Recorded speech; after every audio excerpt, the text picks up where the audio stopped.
Bonjour, bonjour, chers abonnés sur la chaîne, chers passionnés, amis des oiseaux, des canaris et des chardonnerets. Encore une nouvelle vidéo sur Canaries du 28. Et tout d'abord, je tiens à m'excuser pour la petite absence de 2 semaines presque. Tout simplement, en fait, j'ai dû décrocher du monde de l'élevage et des oiseaux, les amis, pendant 1 semaine et demie pour une raison de voyage spirituel. Donc, j'étais connecté à 100% avec mon voyage et avec, en fait, les choses un peu spirituelles. Donc je suis de retour, on va reprendre notre rituel à base de une vidéo minimum par semaine les amis, afin d'avancer et de continuer en fait à partager. Parmi les nombreuses questions qu'on me pose les amis sur cette chaîne-là, je pense qu'il y a en fait un flou entre ce qui est légal, ce qui n'est pas légal, ce que c'est un oiseau de chant, ce que c'est un oiseau de posture, ce que c'est un oiseau de couleur les amis. Et cette petite vidéo, j'espère qu'on ne va pas dépasser 5 minutes sur cette vidéo-là, va vous éclairer sur les différentes catégories d'oiseaux chez les canaris ainsi que chez les chardonnerets les amis. Parce qu'une fois qu'on a compris ce découpage ces catégories et sous-catégories, les amis, ce qu'on appellerait plus tard les races, parce que en fait l'espèce c'est soit canari, soit chardonneret, mais il y a en fait des sous-espèces, voire des races dans chacune des catégories, les amis, ça va être beaucoup plus fluide dans notre tête à comprendre les sujets, les amis. Donc chez les canaris, comme certains le savent, c'est un petit rappel, les canaris sont répertoriés sur 3 types de catégories. La première catégorie, les amis, ce sont les canaris de chant qui seront jugés sur un standard de chant. Donc, vous connaissez forcément l'un des 3 canaris de chant. Donc, soit vous avez le harz, donc le roller harz qui chante avec le bec fermé. Soit vous connaissez, vous avez déjà entendu parler du malinois Volkslöger, c'est-à-dire les roulements d'eau ou les gouttes d'eau. Ou soit vous avez déjà entendu parler du timbrado espagnol qui a un chant plutôt discontinu, alors que les 2 autres, ils ont un chant continu, sans découpage en fait. Voici les 3 types de canaris. On aura peut-être d'autres que moi je ne connais pas. Encore une fois, les canaris, il y a plus de 250 races de canaris. Donc les 3 qui sont plutôt destinés au chant sont ces 3-là, donc le harz, le malinois ainsi que le timbrado les amis. Donc ensuite, il y a une deuxième catégorie de canaris qui sont les canaris de couleur. Donc ils sont jugés sur un standard de couleur. Les couleurs, vous les connaissez. On a vu les lipochromes, les mélaniques. Dans les lipochromes, on peut voir en fait le rouge, le jaune, le blanc, les mosaïques, le rouge à ailes blanches, etc., etc. Et on peut aussi retrouver les mélaniques, donc tout ce qui est à base de mélanine.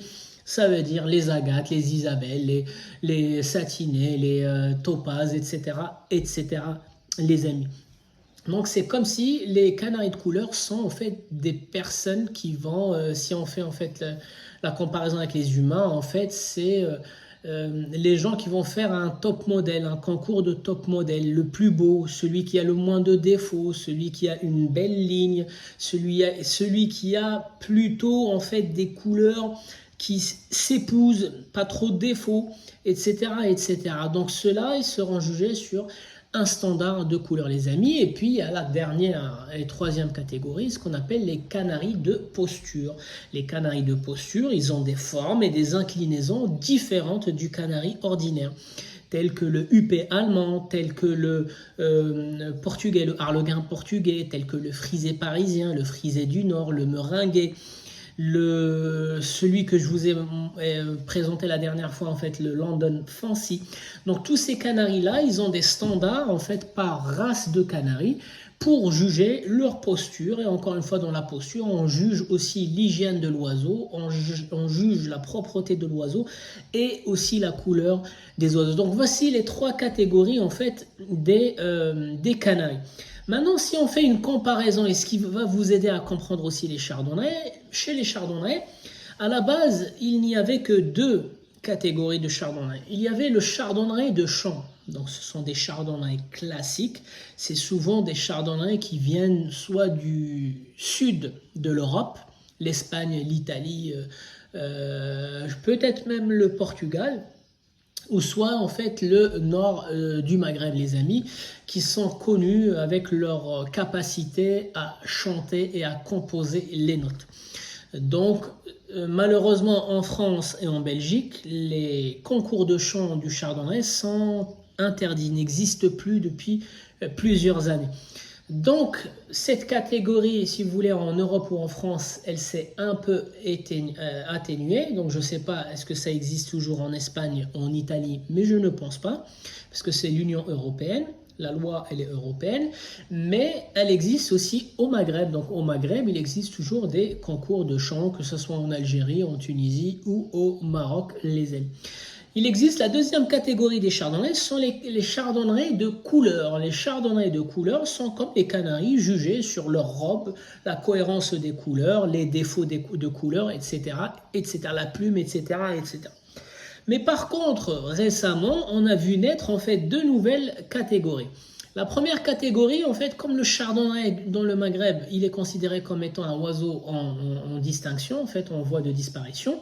Il y a certains éleveurs expérimentés qui ont décidé de faire de l'élevage de conservation pour conserver chaque sous-espèce du chardonnay. Ce qu'on va appeler en fait la troisième catégorie, l'élevage de conservation. Ça veut dire c'est des éleveurs qui ne vont élever qu'une sous-espèce précise et locale du chardonnay pour la conserver parce que dans le chardonnay, il y a trop de croisements.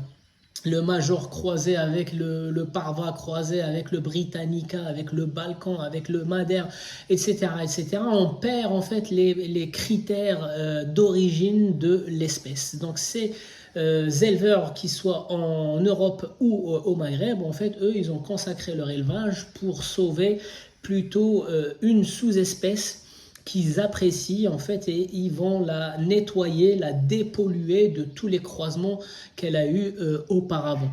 On a vu aussi naître une dernière catégorie d'élevage, c'est l'élevage de collection, qui s'agit en fait des mutations qui ne sont pas encore reconnues par la COM, la Commission ornithologique mondiale. Il n'existe pas de standard, mais ces mutations sont rares et ils deviennent des pièces de collection, les amis. Et donc ça, c'est la quatrième et dernière catégorie d'élevage de chardonnay, ce qu'on appelle l'élevage de collection. Ça veut dire, en fait, on fait des combinaisons de mutations qui vont rendre l'oiseau un peu unique. Un peu, c'est du sur-mesure dans l'élevage. Chaque éleveur, en fait, il va dimensionner ou il va un peu construire ses souches ou ses combinaisons de mutations en fonction de ses goûts. Et encore une fois, ce qui plaît à un éleveur ne plaira pas forcément à d'autres éleveurs. Donc cette dernière catégorie, elle a tendance un peu à stagner chez chaque amateur de chardonnay, c'est-à-dire une fois que tu fais des pièces sur mesure, c'est compliqué de trouver des éleveurs, d'autres éleveurs en fait qui ont le même goût que toi, les amis. Donc bien distinguer trois catégories de canaris et deux catégories officielles de chardonnay, mais on a vu naître en fait de nouvelles catégories. Donc j'espère que ce schéma entre les canaris et les chardonnays vous aidera à mieux vous situer et comprendre la situation d'élevage de chardonnay ici en France ou au Maroc. Les amis, je ferai de temps en temps des petites vidéos comme ça pour essayer de vous donner quelques petites capsules d'informations qui vont vous aider à mieux comprendre l'élevage de chardonnay. Encore une fois, le chardonnay est divisé en deux parties. La partie qui est protégée par la loi européenne, ou la CITES, et la partie qui est autorisée. Donc le chardonnay autorisé, c'est l'Agathe, le Brun, l'Isabelle, l'Aminet, le Chardonnay pastel et le Chardonnay blanc.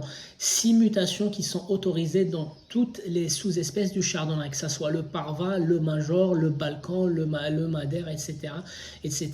Le reste des mutations ou la couleur sauvage, elle est protégée par des lois ici en Europe, les amis, et ça veut dire qu'il faut avoir un certificat de capacité et une autorisation d'ouverture d'établissement pour pouvoir les élever en toute sécurité. Les amis, c'était Canari du 28, je vous souhaite un bon visionnage et je vous dis à la prochaine vidéo.